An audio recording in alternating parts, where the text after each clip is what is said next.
കൂട്ടുകാരെ, നാം ഇന്ന് നേരിടുന്ന ഏറ്റവും വലിയ വിപത്താണ് നമ്മുടെ അന്തരീക്ഷത്തിലെ കാർബൺ ഡൈ ഓക്സൈഡ് വർദ്ധിക്കുന്നത്. ഏറ്റവും വലിയ പ്രകൃതി ദുരന്തമായി തന്നെ സംഭവിച്ചുകൊണ്ടിരിക്കുകയാണിത്. അന്തരീക്ഷത്തിലെ കാർബൺ ഡൈ ഓക്സൈഡിൻ്റെ അളവ് കൂടുന്നതിൻ്റെ പ്രധാന കാരണം നമുക്ക് ചുറ്റുമുള്ള വൃക്ഷങ്ങളും സസ്യങ്ങളുടെയും എണ്ണം കുറയുന്നതുകൊണ്ടും അവ മുറിച്ചുമാറ്റി അവിടെ ഫ്ലാറ്റ് സമുച്ചയങ്ങൾ, സ്ഥാപനങ്ങൾ നിർമ്മിക്കുന്ന മൂലം അവിടുത്തെ കാർബൺ ഡൈ ഓക്സൈഡിൻ്റെ അളവ് കൂടുകയും ഓക്സിജന്റെ അളവ് കുറയുകയും ചെയ്യും. നിരന്തരം വർദ്ധിച്ചു വരുന്ന വാഹനങ്ങളുടെ എണ്ണം പ്രകൃതിയെ മാലിന്യമാക്കിക്കൊണ്ടിരിക്കുകയാണ്. ഈ സാഹചര്യത്തിൽ നമ്മൾ വൃക്ഷങ്ങളെയും സസ്യങ്ങളെയും സംരക്ഷിക്കേണ്ടത് അത്യാവശ്യമാണ്. വലിയ മരങ്ങൾ കാർബൺ ഡൈ ഓക്സൈഡിനെ ശേഖരിച്ചു വയ്ക്കുകയും അതുവഴി ഓക്സിജനെ പുറത്തേക്ക് വിടുകയും ചെയ്യും. നമ്മൾ ചെയ്യേണ്ട പ്രധാനപ്പെട്ട കാര്യം പുതിയ ചെടികൾ നട്ടുപിടിപ്പിക്കുകയും നിലവിലുള്ള വൃക്ഷങ്ങളും സസ്യങ്ങളും സംരക്ഷിക്കുകയും ചെയ്യുക. അതിനായിട്ടാണ് ബാലസഭ നമുക്ക് പ്രാദേശിക വൃക്ഷങ്ങളുടെ മാപ്പിംഗ് ഒരു പ്രോഗ്രാമിലൂടെ ബോധവൽക്കരണം ചെയ്യുന്നത്.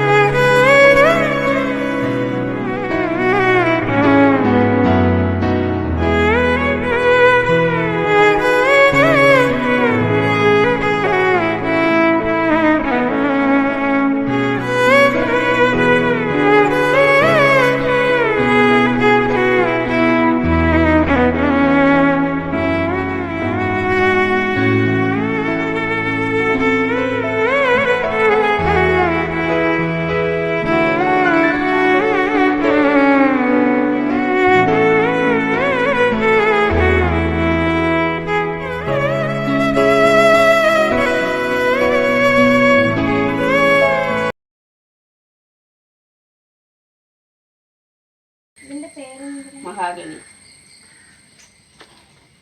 10-35 വർഷം പഴക്കമുള്ളതാണ്.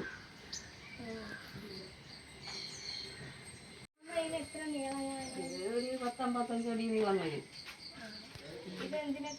ഇത് വീടിന് ആവശ്യങ്ങൾക്കൊക്കെ ഉപയോഗിക്കാൻ പറ്റും. കട്ടിന്, മേശ, കസേര, കട്ടള, കതക് എല്ലാം ഉപയോഗിക്കാം.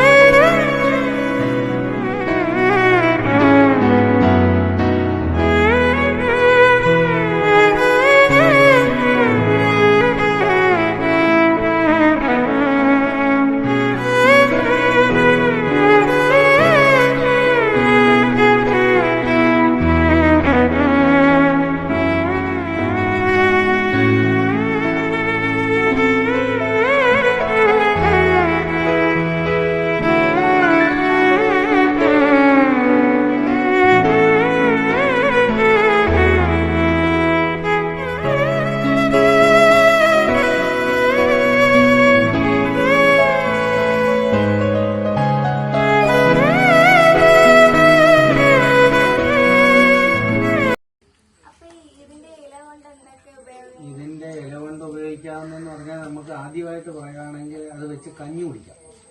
അത് പൊട്ടി കഞ്ഞി കുടിക്കാം.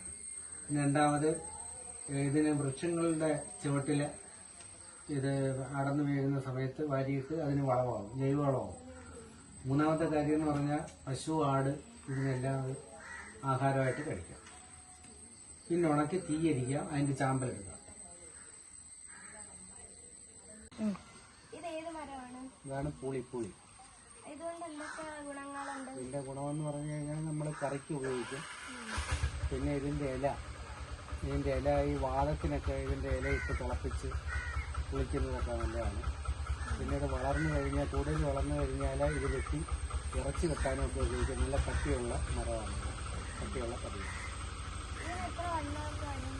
എണ്ണ എത്ര ആകുന്നിടത്ത് 7 ഇഞ്ച് അത്ര അല്ലേ? അത്രേ ഉണ്ടോ? ഉയരം ഒരു 6-7 മീറ്റർ. ചെറുതായി ആലപ്പഴക്കെന്ന് പറഞ്ഞാൽ 4-5 വർഷമേ ആകത്തുള്ളൂ.